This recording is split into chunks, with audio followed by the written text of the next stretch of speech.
আসসালামু আলাইকুম প্রিয় শিক্ষার্থীবৃন্দ, আশা করি সকলে ভালো আছেন। আপনাদের সাথে আছি আমি মোহাম্মদ হাকিমুল ইসলাম। ইতিহাসের ধারাবাহিক ক্লাসে আজকে আমাদের যে আলোচনার টপিকস তা হচ্ছে ভারতীয় উপমহাদেশের রাজনৈতিক বিবর্তন। তো তার আগে বলে রাখি, আমাদের এই চ্যানেলে সাধারণ জ্ঞানের সম্পূর্ণ কোর্সটি আপনারা পাচ্ছেন একদম ফ্রিতে। আমাদের চ্যানেলে দুইটি প্লেলিস্ট রয়েছে, একটি হচ্ছে সাধারণ জ্ঞান বাংলাদেশ নাইট 24 আর একটি হচ্ছে সাধারণ জ্ঞান আন্তর্জাতিক নাইট 24। দুইটি প্লেলিস্টেই সাধারণ জ্ঞানের বাংলাদেশ এবং আন্তর্জাতিক বিষয়গুলো ধারাবাহিকভাবে সাজানো রয়েছে। আপনারা যারা ঘরে বসে থেকেই সাধারণ জ্ঞান কোর্সটি সম্পূর্ণ করতে চান তারা আমাদের এই প্লেলিস্টগুলো ফলো করতে পারেন। তো চলে আসি আজকের আমাদের আলোচ্য বিষয়। আজকে আমরা দেখব রাজনৈতিক বিবর্তন বলতে ভারতীয় উপমহাদেশে আমরা জানি যে 1757 সালের পলাশী যুদ্ধের মধ্যে দিয়ে ভারতের যে রাজনীতি, সেই রাজনীতি হচ্ছে ভারতীয়দের হাত থেকে ইংরেজদের হাতে বা ইস্ট ইন্ডিয়া কোম্পানির হাতে চলে যায়। এর পরবর্তীতে দীর্ঘ এক সময় প্রায় 190 বছর অথবা 200 বছর বলা হয় যে ইস্ট ইন্ডিয়া কোম্পানি এ ভারতীয় উপমহাদেশ এবং বাংলা, বর্তমান যে বাংলাদেশ, সেই অঞ্চলগুলো তারা শাসন করেছিল। তো সেই রাজনীতিতে সর্বপ্রথম ভারতীয়দের যে রাজনৈতিক যে জাতীয়তাবোধ, অর্থাৎ জাতীয়তাবোধ তো বিভিন্ন রকম হয়, ভাষাগত হয়, রাজনৈতিক হয়, বিভিন্ন রকম জাতীয়তাবোধ দেখা যায়। তো তার মধ্যে এই রাজনৈতিক জাতীয়তাবোধ যে বিকশিত হয় এবং রাজনৈতিক যে সংগঠন তৈরি হয় সেই সম্পর্কে আজকে দেখব। সেটি সর্বপ্রথম ভারতীয়দের মধ্যে যে রাজনৈতিক দল গড়ে ওঠে তা হচ্ছে ভারতীয় কংগ্রেস। ভারতীয় কংগ্রেস বা জাতীয় কংগ্রেস এটি হচ্ছে 1885 সালে প্রতিষ্ঠিত হয়। এই ভারতীয় জাতীয় কংগ্রেস প্রতিষ্ঠার অন্যতম কারণ হচ্ছে সে সময়ে যে ইস্ট ইন্ডিয়া কোম্পানি ভারতবর্ষ শাসন করত। তো সে সময় ভারতীয়দের মধ্যে তাদের যে অধিকার, তাদের যে চাওয়া পাওয়া, এসব কিছু তুলে ধরার জন্য একটা রাজনৈতিক দলের প্রয়োজন ছিল, যেই রাজনৈতিক দল তাদের অধিকার আদায় করতে পারবে এবং ইস্ট ইন্ডিয়া কোম্পানির কাছে তাদের দাবি দাবা তুলে ধরে সকলে তা পূরণ করতে পারবে।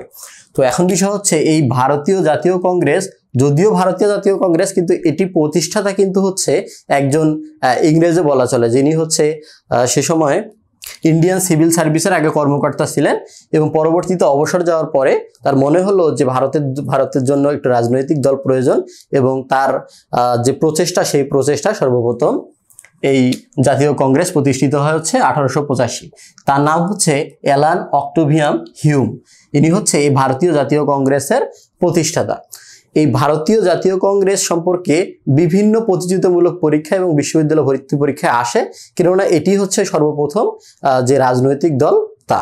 তো এই ভারতীয় রাজনৈতিক দল কংগ্রেসের সভাপতি হন হচ্ছে উমেশ চন্দ্র ব্যানার্জি, ইনি হচ্ছে প্রথম সভাপতি।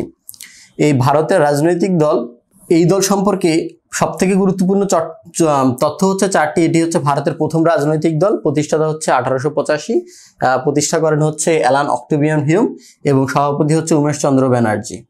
আর এই দলে মোটামুটি আরো অনেকে সদস্য ছিল, যেমন মোহাম্মদ আলী জিন্নাহ সহ অনেকে ছিল, কিন্তু মুসলিমরা যারা এই দলের অন্তর্ভুক্ত ছিল তারা বেশি দিন এই দলে ছিল না, কেননা এই কংগ্রেস হচ্ছে যদিও অসাম্প্রদায়িক প্রতিষ্ঠান হিসাবে প্রথমে রাজনৈতিকভাবে আগে আসছিল, কিন্তু পরবর্তীতে হিন্দুদের যে দাবি দাবা তাই বেশি পূরণ হচ্ছিল, মুসলিমদেরকে এখানে অবহেলা করা শুরু হয়েছিল।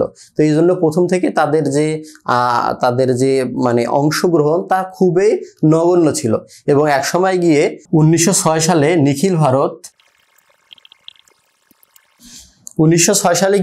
নিখিল ভারত মুসলিম লীগ গড়ে ওঠে।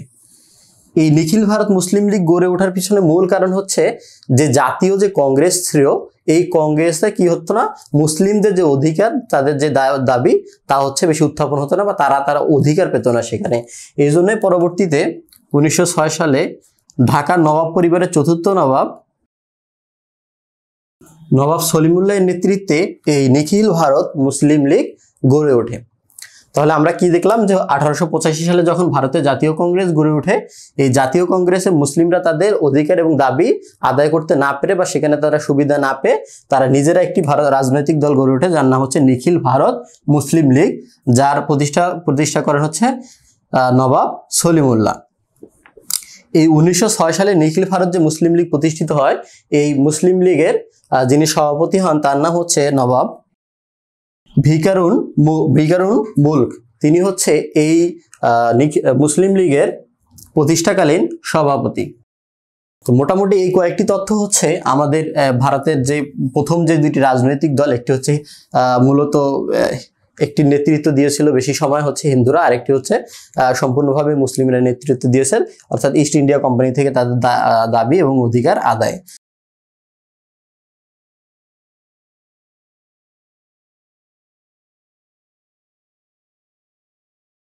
এবার আমরা দেখব হচ্ছে স্বদেশী আন্দোলন সম্পর্কে। আসলে আমরা গত ক্লাসে দেখেছিলাম হচ্ছে বঙ্গভঙ্গ সম্পর্কে এবং তার পূর্ববর্তী সময় সম্পর্কে, মানে সময় থেকে। তো আজকে দেখবো আসলে বঙ্গভঙ্গের পরবর্তী সময়ে আসলে এই স্বদেশী আন্দোলন মূলত হওয়ার কারণ হচ্ছে আমরা জানি যে লর্ড কার্জন কর্তৃক মানে বাংলা বিভক্ত হয়েছিল। একটি হচ্ছে পশ্চিম বাংলা, তারপর হচ্ছে বিহার, উড়িষ্যা নিয়ে একটি প্রদেশ হয়েছিল যার রাজধানী কলকাতা, আরেকটি হচ্ছে পূর্ব বাংলা, আসাম, সিলেট, তারপর হচ্ছে যশোর, অর্থাৎ বাংলাদেশের এই এরিয়াটি নিয়ে হচ্ছে আরো একটি বাংলা হয়েছিল যার রাজধানী ছিল হচ্ছে ঢাকা। তো এই যে দীর্ঘ একটা সময় ছিল হচ্ছে 1757 সাল থেকে 1905 সাল পর্যন্ত এই সবগুলো ছিল একত্রিত একটা বাংলা ছিল, কিন্তু সেটাকে বিভক্ত করার কারণে কলকাতা কেন্দ্রিক যা কিছু ছিল তার দুইটি ভাবে বিভক্ত হয়ে পড়ে। এর ফলে যে হিন্দুদের যে একটি মানে তারা যে লাভবান ছিল, কলকাতা কেন্দ্রিক সবকিছু গড়ে উঠেছিল, এর ফলে তারা কি করেছিল, একটা আন্দোলন শুরু করেছিল, তা হচ্ছে স্বদেশী আন্দোলন, অর্থাৎ মানে বঙ্গভঙ্গের বিপরীতে এই আন্দোলন গড়ে ওঠে। তো এই আন্দোলন যখন গড়ে ওঠে তখন এই আন্দোলনের মূলত দুইটি কথা ছিল। একটি হচ্ছে বিদেশি পণ্য বর্জন করতে হবে, অর্থাৎ যে ইস্ট ইন্ডিয়া কোম্পানি আছে তাদেরকে অসহযোগিতা করতে হবে, বিদেশি পণ্য বর্জন করতে হবে। আরেকটি হচ্ছে কি, স্বদেশি পণ্য ব্যবহার করতে হবে, অর্থাৎ যে কুটির শিল্প রয়েছে বা ভারতীয়রা যে প্রাচীন কাল থেকে যে শিল্প দিয়ে তাদের প্রতিনিয়ত জীবন পরিচালিত করতো বা ব্যবহার করতো তাদের প্রতিনিয়ত জীবনে, সেই পণ্যগুলো তারা ব্যবহার করবে এবং বিদেশি পণ্যকে বর্জন করবে, অর্থাৎ ইস্ট ইন্ডিয়া কোম্পানি যে বাজার তা ধ্বংস করে দেবে। এটি হচ্ছে আসলে স্বদেশী আন্দোলনের মূল স্লোগান ছিল। তো এই স্বদেশী আন্দোলন, অর্থাৎ তারা যে বঙ্গমাতাকে একত্রিত করার জন্য কয়েকজন ব্যক্তি অনেক বড় অবদান রাখে বা তাদের অনুপ্রেরণায় এই বঙ্গভঙ্গ পরবর্তীতে রদ হয় 1911 সালে। তো তাদের মধ্যে একজন হচ্ছে চরণ কবি মুকুন্দ দাস রচিত, তিনি একটি গান সে সময় রচনা করেন, সেটা হচ্ছে পরনা রেশমি চুরি বাঙালি নারী। অর্থাৎ এই গান দ্বারা তিনি হচ্ছে গ্রামে মানে সকল ক্ষেত্রে নারীদেরকে কি করেছিল, উৎসাহ করেছিল বঙ্গভঙ্গর রদ করার ক্ষেত্রে। এরপরে হচ্ছে আমার সোনার বাংলা আমি তোমায় ভালোবাসি, যেটি হচ্ছে আমাদের বর্তমান হচ্ছে জাতীয় সঙ্গীত। এটি হচ্ছে রবীন্দ্রনাথ ঠাকুর কর্তৃক রচিত। সে সময় এই গানটি অনেক বেশি জনপ্রিয় ছিল বঙ্গভঙ্গ রদ করার জন্য, বা এই বাংলা যে দ্বিখণ্ডিত করেছিল তা যেন দ্বিখণ্ডিত না থাকে, অর্থাৎ আবার যেন একত্রিত করে, এই জন্য এই গানটি সে সময় সর্বত্র বাজানো হতো। তো এই গানটি হচ্ছে আমাদের জাতীয় সঙ্গীত হওয়ার মানে পিছনে মূল কারণ হচ্ছে যে 1971 সালে আমাদের যে স্বাধীনতা যুদ্ধ হয়, এই যুদ্ধেই কিন্তু যারা মুক্তিবাহিনী ছিল বা যে বাঙালিরা ছিল, এই তাদেরকে অনুপ্রাণিত করার জন্য এই গানটি কিন্তু সে সময় বাজানো হতো। এর ফলে এটি পরবর্তীতে আমাদের আবার জাতীয় সঙ্গীত হিসাবেও গ্রহণ করা হয়। তো আরো একটি হচ্ছে রাখি বন্ধন, অর্থাৎ ভাই বোনের মানে যে রাখিটি বন্ধন আছে, হিন্দুদের যেই প্রথা যেটি প্রচলন রয়েছে, সেটি কিন্তু এই রবীন্দ্রনাথ ঠাকুর কর্তৃক সে সময় এই স্বদেশী আন্দোলনের পরিপ্রেক্ষিতে গড়ে ওঠে। তো স্বদেশী আন্দোলনটা তাহলে মূলত কি বিষয়, সেটি হচ্ছে বঙ্গভঙ্গর পরবর্তীতে বঙ্গভঙ্গ হওয়ার কারণে সে সময় যে হিন্দু সম্প্রদায় ছিল তারা ভারতে গড়ে তুলেছিল একটি ব্রিটিশ বিরোধী আন্দোলন, যা স্বদেশী আন্দোলন নামে পরিচিত।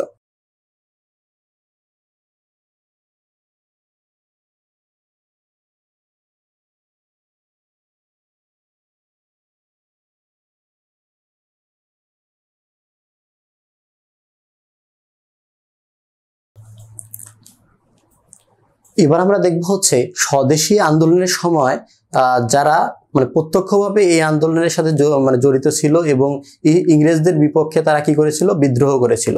তো তার মধ্যে উল্লেখযোগ্য হচ্ছে যে ক্ষুদিরাম বসু ও প্রফুল্ল চাকি সম্পর্কে।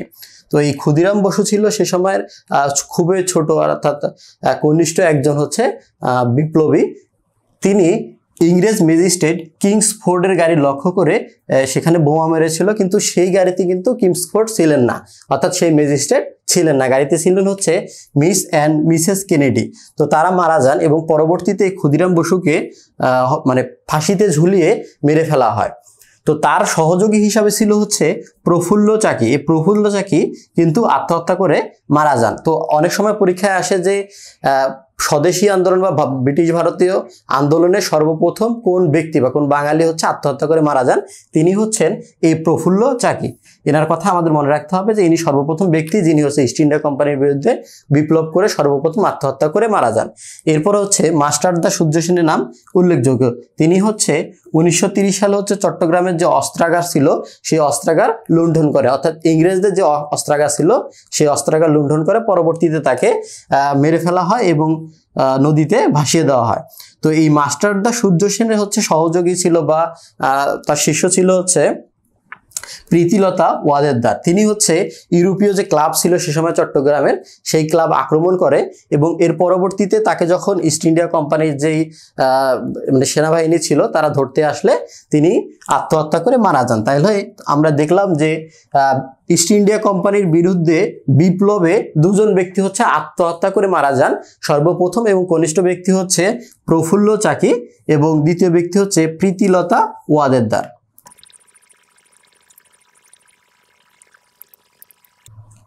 এবার আমরা দেখব হচ্ছে লখনৌ চুক্তি সম্পর্কে। তো আমরা জানি যে হচ্ছে 1885 সালে ভারতের জাতীয় যে কংগ্রেস তা প্রতিষ্ঠিত হয় এবং এই কংগ্রেসের অনেকটা বিরোধিতা করে পরবর্তীতে হচ্ছে 1906 সালে নিখিল ভারত মুসলিম লীগ গড়ে ওঠে। তো আসলে দুইটি যে রাজনৈতিক দল দুইটির কিন্তু মতাদর্শ অনেকটাই ভিন্ন ছিল, কেননা এখানে হচ্ছে হিন্দুরা তাদের সুযোগ সুবিধা সে সময় নিত সব থেকে বেশি। পরবর্তীতে 1906 সালে নিখিল ভারত মুসলিম লীগ গঠিত হয় এবং তারা কি করেছিল, তাদের সুযোগ সুবিধার জন্য এটি গড়ে তুলেছে। তো এই যে হিন্দু এবং মুসলিমদের যে বিভাগটা ছিল এই বিভেদটা হচ্ছে মানে কমিয়ে এনে তাদের মধ্যে একটা সম্প্রীতি বন্ধন তৈরি করার জন্য 1916 সালে একটি চুক্তি হয়, সেটা হচ্ছে লখনৌ চুক্তি। এই চুক্তি হচ্ছে মতিলাল নেহেরু ও শেরেবাংলা ফজলুল হকের মধ্যে এই চুক্তি হয়। এই চুক্তির মধ্যে কি করে হচ্ছে হিন্দু এবং মুসলিমদের মধ্যে যে বিভেদটা ছিল সেই বিভেদকে কমিয়ে এনে একটি সম্প্রীতি বন্ধনে আবদ্ধ করার চেষ্টা করে। তো আসলে এই চুক্তির মূল বিষয়টি হচ্ছে এটি। তো বিভিন্ন প্রতিযোগিতামূলক পরীক্ষা এবং বিশ্ববিদ্যালয় পরীক্ষা আসে যে হচ্ছে লখনৌ চুক্তির মূল উদ্দেশ্য কি ছিল বা এটি কত সালে এই চুক্তি হয়, সেটি হচ্ছে 1916 সালে।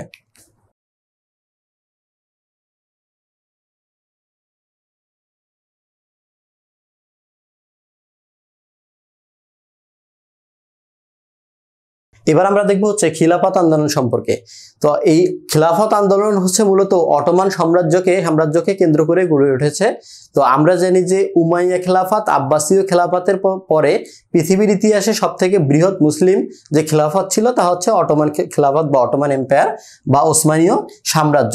এই ওসমানীয় সাম্রাজ্য হচ্ছে তুরস্ককে কেন্দ্র করে গোটা পৃথিবীর যে মুসলিম জাতি ছিল বা উম্মা ছিল তাদেরকে নিয়ে গড়ে উঠেছে এই খেলাফত।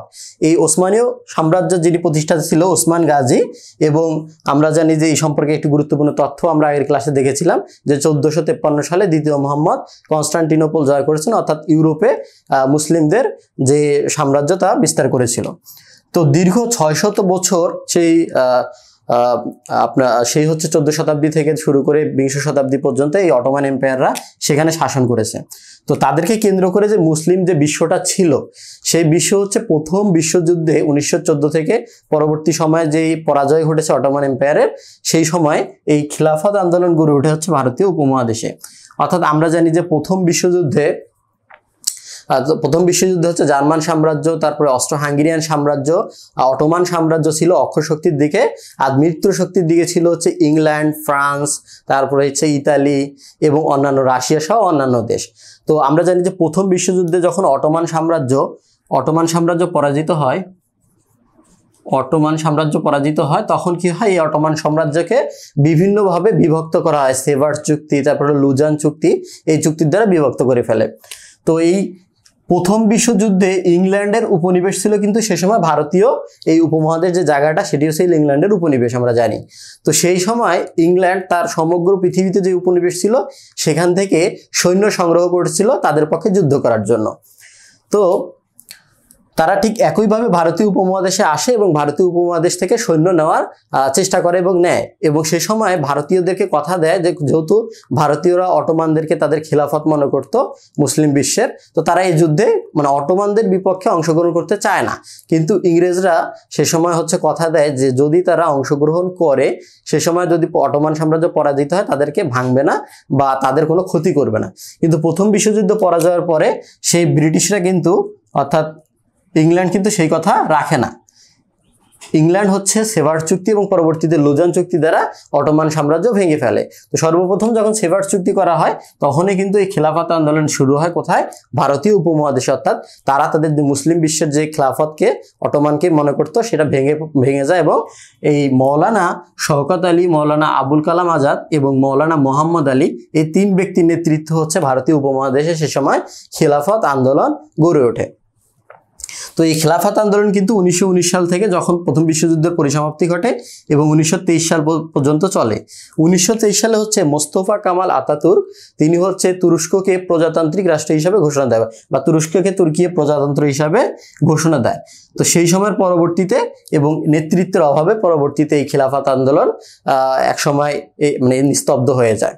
তো আমরা দেখলাম আসলে খেলাফত আন্দোলন কি, ভারতীয় উপমহাদেশে অটোমান সাম্রাজ্যের যে প্রথম বিশ্বযুদ্ধে পরাজয়, এই পরাজয়ের ফলে গড়ে ওঠে এবং নেতৃত্ব দেওয়া হচ্ছে মৌলানা শওকত আলী, মৌলানা আবুল কালাম আজাদ এবং মৌলানা মোহাম্মদ আলী।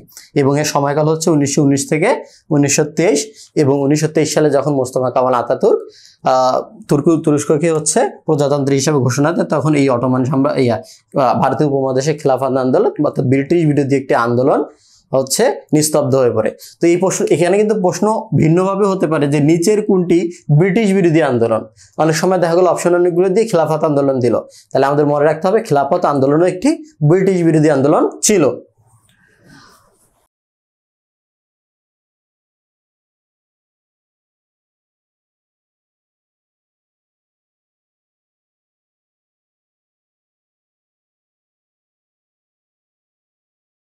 ভারতীয় উপমহাদেশে যেসব আন্দোলন স্বাধীনতার পূর্বে গড়ে উঠেছিল তার মধ্যে অসহযোগ আন্দোলন হচ্ছে অন্যতম। তো এই অসহযোগ আন্দোলন গড়ে উঠেছিল ভারতের যে জাতির পিতা হচ্ছে মোহনদাস করমচাঁদ গান্ধী তার নেতৃত্বে। এই আন্দোলন হওয়ার পিছনে মূল কারণটা কি ছিল? সেই আন্দোলন হওয়ার পিছনে মূল কারণ ছিল সেই সময় ভারতের বড়লাট ছিল হচ্ছে লর্ড মন্টেগু এবং চেমসফোর্ড ছিল সে সময় ভারত সচিব। তো এই 1919 সালে তারা হচ্ছে একটি আইন পাশ করে, সেটি হচ্ছে মন্টেগু চেমসফোর্ড আইন। এই আইনের মধ্যে মানে অনেকটাই প্রাদেশিক যে তাদের স্বাধীনতা যেটা হচ্ছে ভারতীয় উপমহাদেশে মানুষ চেয়ে আসছিল তার কিছু অংশ দিয়েছে, কিন্তু সবকিছুয়ে হচ্ছে তারা বেঁধে রেখেছিল হচ্ছে আর সেই সময় বড়লাটের অধীনে, অর্থাৎ বড়লাট চাইলে যে কোনো কিছু করতে পারবে এবং অনেক কিছুই ছিল। কিন্তু তার পরবর্তী কিছু সময়ে পরে রাওলাট নামক একটি আইন পাশ করা হয়।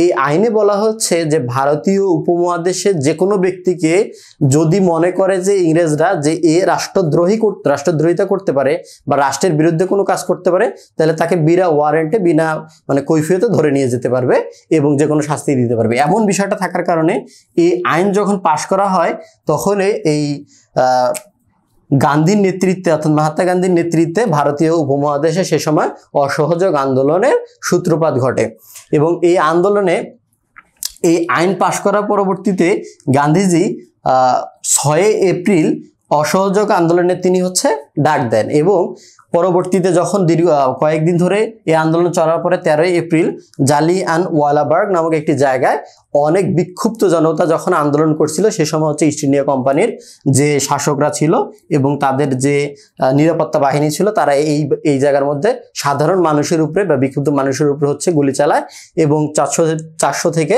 500 সাধারণ মানুষ সেখানে মারা যান। তো এই আইনকে সেজন্য বলা হয় রাওলাট আইনকে বলা হয় কুখ্যাত আইন এবং জালিয়ানওয়ালাবাগ হত্যাকাণ্ড পৃথিবীর ইতিহাসে সবথেকে একটি জঘন্য হত্যাকাণ্ড। তো সেই সময়ের যে প্রেক্ষাপট ছিল এই জন্য হচ্ছে রবীন্দ্রনাথ ঠাকুর হচ্ছে 1915 সালে তাকে যে ব্রিটিশরা নাইট উপাধি দিয়েছিল তিনি হচ্ছে 1919 সালে এই হত্যাকাণ্ডের পরে তিনি তার সেই নাইট উপাধি হচ্ছে বর্জন করে। তাহলে তিনি নাইট উপাধি পেয়েছে হচ্ছে 1915 সালে এবং বর্জন করেছে হচ্ছে 1919 সালে। আমি পড়াচ্ছি জিকে ম্যাজিক বই থেকে। আপনারা যারা ঘরে বসে থেকে সাধারণ জ্ঞানের সম্পূর্ণ কোর্সটি শেষ করতে চান তারা আমাদের বইটি পাবেন Night24 অথবা রকমারি.com-এ। আমরা অসহযোগ আন্দোলনে দেখেছি যে অসহযোগ আন্দোলনে যিনি নেতৃত্ব দিয়েছেন তিনি হচ্ছে মহাত্মা গান্ধী। এই মহাত্মা গান্ধী সম্পর্কে মানে বাংলাদেশ রিলেটেড দুইটি তথ্য অনেক সময় পরীক্ষায় আসে। একটি হচ্ছে মহাত্মা গান্ধী হচ্ছে বাংলাদেশের কোন জায়গায় ভ্রমণ করেছেন। তিনি হচ্ছে বাংলাদেশের নোয়াখালী জেলায় 1946 সালে এসেছিলেন এবং সেখানে সোনাইমুড়িতে গান্ধী স্মৃতি জাদুঘর অবস্থিত। তো পরীক্ষার মধ্যে অনেক সময় আসে যে গান্ধী স্মৃতি জাদুঘর কোথায় অবস্থিত, সেটি হচ্ছে নোয়াখালীর সোনাইমুড়িতে অবস্থিত। তো এই মহাত্মা গান্ধী সম্পর্কে এবং ভারতীয় উপমহাদেশে যে অসহযোগ আন্দোলন সম্পর্কে এই কয়েকটি তথ্যই সব থেকে গুরুত্বপূর্ণ।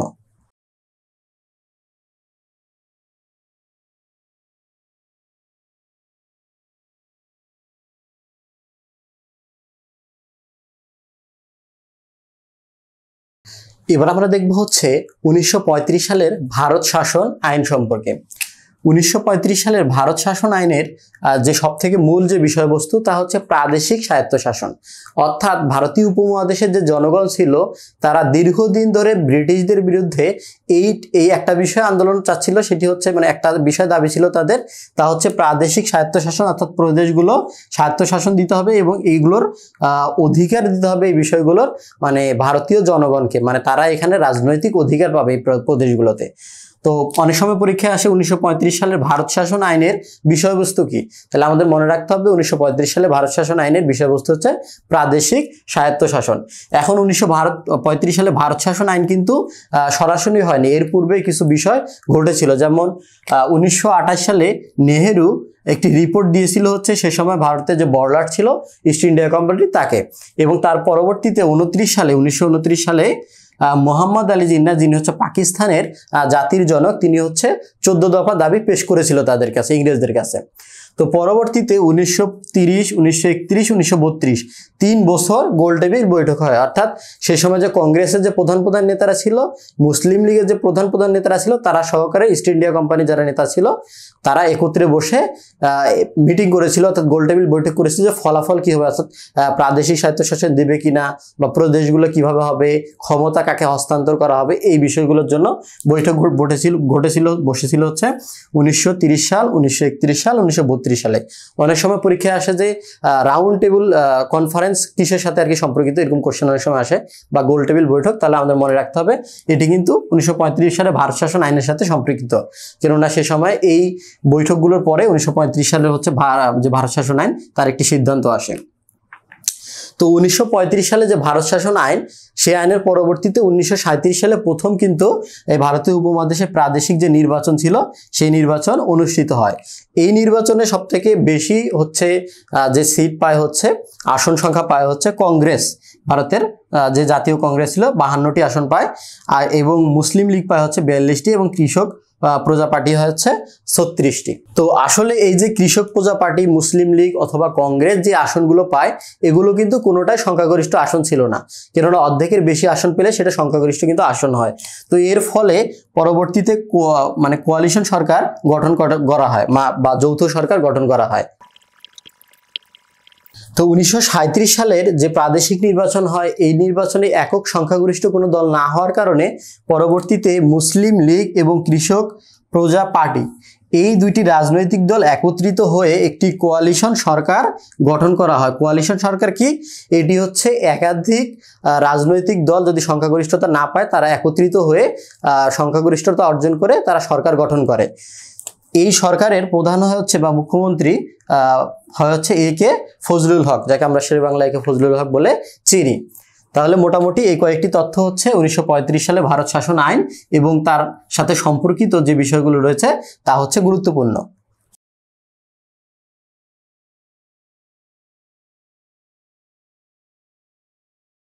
এবার আমরা দেখব হচ্ছে শেরে বাংলা এ.কে. ফজলুল হক সম্পর্কে। তো একটু আগে আমরা দেখলাম যে 1937 সালে যে প্রাদেশিক যে নির্বাচন হয়েছে ভারতীয় উপমহাদেশে সর্বপ্রথম, এই প্রাদেশিক নির্বাচনে কিন্তু সংখ্যাগরিষ্ঠতা না পাওয়ার জন্য কোয়ালিশন সরকার গঠন করে এবং সেই সরকারের প্রধান হচ্ছে শেরে বাংলা এ.কে. ফজলুল হক। এই শেরে বাংলা এ.কে. ফজলুল হক হচ্ছে অবিভক্ত বাংলার প্রথম মুখ্যমন্ত্রী। তাহলে আমাদের মনে রাখতে হবে অবিভক্ত বাংলার প্রথম মুখ্যমন্ত্রী হচ্ছে শেরে বাংলা এ.কে. ফজলুল হক। এই নির্বাচনে তিনি ক্ষমতায় ছিলেন হচ্ছে 1937 সাল থেকে 1931 সাল পর্যন্ত। এবং তার মানে তার সময়কালে বা তার শাসনকালে কিছু উল্লেখযোগ্য ঘটনা রয়েছে যার জন্য তিনি আজও স্মরণীয়।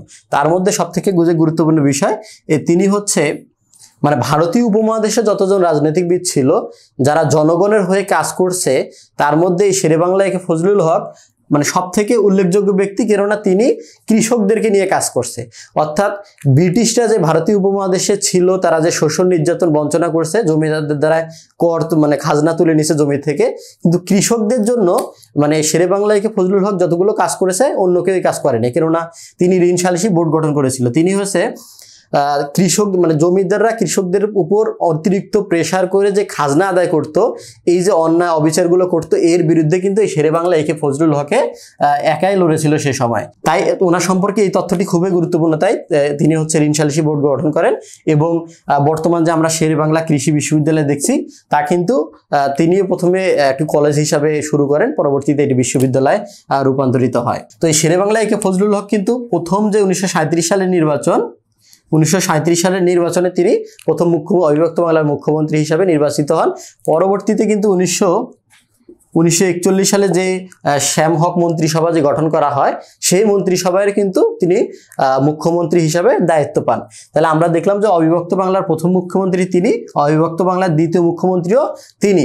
ব্যক্তি হিসাবে তিনি হচ্ছে অবিভক্ত বাংলার প্রথম মুখ্যমন্ত্রী, দ্বিতীয় হচ্ছে খাজা নাজিমউদ্দিন এবং সর্বশেষ মুখ্যমন্ত্রী হচ্ছে হোসেন শহীদ সোহরাওয়ার্দী। কিন্তু যদি আমরা সময়কাল দেখি তাহলে হচ্ছে তিনি 37 থেকে 41 সালে প্রথমবারে ছিলেন এবং পরবর্তীতে শ্যাম হক মন্ত্রিসভা ছিল, শ্যাম হক যে মন্ত্রিসভা ছিল, এই মন্ত্রিসভারও তিনি হচ্ছে মুখ্যমন্ত্রী হন। তাহলে দ্বিতীয় যে মুখ্যমন্ত্রী হিসাবে তিনি কিন্তু ক্ষমতায় ছিলেন 1941 সাল থেকে 1943 সাল পর্যন্ত। 1943 সালে লাহোর প্রস্তাব উত্থাপন করেন হচ্ছে শেরেবাংলা একে ফজলুল হক।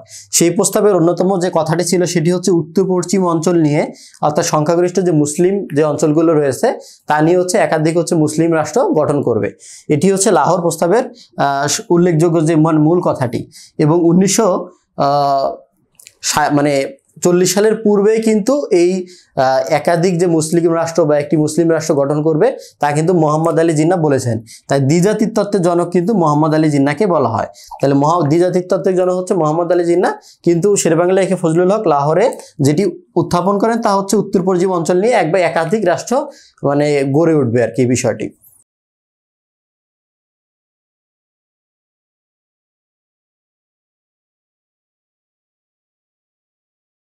এবার আমরা দেখব হচ্ছে 1943 সাল বা 1350 সালে বাংলায় যে দুর্ভিক্ষ দেখা দিয়েছিল, এই বাংলায় দুর্ভিক্ষকে 50-এর মনান্তর বলা হয়। এর মূল কারণ হচ্ছে যে বাংলা সালটি হচ্ছে 1350। তো বিভিন্ন সময় পরীক্ষায় বিভিন্নভাবে প্রশ্ন আসে যে অনেক সময় যে 50-এর মনান্তর হচ্ছে কত সাল থেকে কত সাল, বা 50-এর মনান্তর হচ্ছে কত সালে ঘটেছিল বাংলায়। তো আমাদের লক্ষ্য করতে হবে বাংলা সাল এবং ইংরেজি সাল। বাংলা সাল কিন্তু 1350 আর ইংরেজি হচ্ছে 1943। এই দুইটি সালের কিন্তু পার্থক্য অবশ্যই আমাদের মনে রাখতে হবে। যদি আমাদের বাংলা সাল চাই, উত্তর কিন্তু বাংলা সাল জাগাতে হবে। তো এই 50-এর মনান্তরের আসলে মূল ঘটনা কি, কেন এই 50-এর মনান্তর হয়েছিল? এই ভারতীয় উপমহাদেশে কিন্তু 3বার দুর্ভিক্ষ হয়েছিল, 1770 সাল বা 1176 সালে বাংলায়, এবং 1943 সাল বা 1350 সালে, এবং 1972, 73, 74 এই সময়গুলো কিন্তু বাংলায় দুর্ভিক্ষ হয়েছিল। তো এই 50-এর মনান্তরে দুর্ভিক্ষ হওয়ার মূল যে কারণ ছিল, সেই কারণ হচ্ছে দ্বিতীয় বিশ্বযুদ্ধ এই সময় চলছিল। তখন জাপান হচ্ছে বার্মা অর্থাৎ বর্তমান যে মায়ানমার, এই মায়ানমার হচ্ছে দখল করে নিয়েছিল। তো মায়ানমার দখল করায় মায়ানমার থেকে যে ভারতীয় উপমহাদেশে যে চালগুলো আসতো তা বন্ধ হয়ে যায়, এবং সেই সময় কিছু অসাধু ব্যবসায়ী খাদ্যদ্রব্য সংরক্ষণ করে রেখেছিল, অর্থাৎ বাজারে দিচ্ছিল না। আর ইস্ট ইন্ডিয়া কোম্পানি যে ভারতীয় উপমহাদেশ শাসন করছে তাদের অসহযোগিতা ছিল, অর্থাৎ এই সময় যে দুর্ভিক্ষ ছিল তারা যে ভারতীয় উপমহাদেশে মানুষকে সহযোগিতা করবে বা খাদ্যদ্রব্য এনে দেবে তা কিন্তু তারা করেনি। বিদেশের অনেক দেশ কিন্তু সে সময় সহযোগিতা করতে চেয়েছিল, কিন্তু ইস্ট ইন্ডিয়া কোম্পানি তা গ্রহণ করেনি। এর ফলে এই 1943 সালে বাংলা হচ্ছে দুর্ভিক্ষ দেখা দেয়, যা হচ্ছে 50-এর মনান্তর নামে পরিচিত। এই 50-এর মনান্তর সম্পর্কে কয়েকটি রিলেটেড বিষয় রয়েছে যেগুলো পরীক্ষা আসে, যেমন এই 50-এর মনান্তর সম্পর্কিত একটি নাটক হচ্ছে নেমেসিস, যেটি হচ্ছে নুরুল মোমেন হচ্ছে রচনা করেন। তারপর হচ্ছে অশ্বিনী সংকেত হচ্ছে একটি ছবি, যেটি হচ্ছে সত্যজিৎ রায় পরিচালিত একটি ছবি। এই অশ্বিনী সংকেত কিন্তু আবার হচ্ছে একটি উপন্যাসও রয়েছে, যেটি হচ্ছে বিভূতিভূষণ বন্দ্যোপাধ্যায় হচ্ছে এই উপন্যাসটির রচয়িতা। এবং ম্যাডোনা 43 হচ্ছে এই জয়নুল আবেদিনের সে সময়ের একটি চিত্রলিপি, মানে চিত্র ছবি, সেটি হচ্ছে এই 50-এর মনান্তর সম্পর্কিত। তো মোটামুটি 50-এর মনান্তর সম্পর্কিত এই কয়েকটি তথ্যই গুরুত্বপূর্ণ, যেগুলো বিভিন্ন প্রতিযোগিতামূলক পরীক্ষা বা বিশ্ববিদ্যালয় পরীক্ষায় আসে।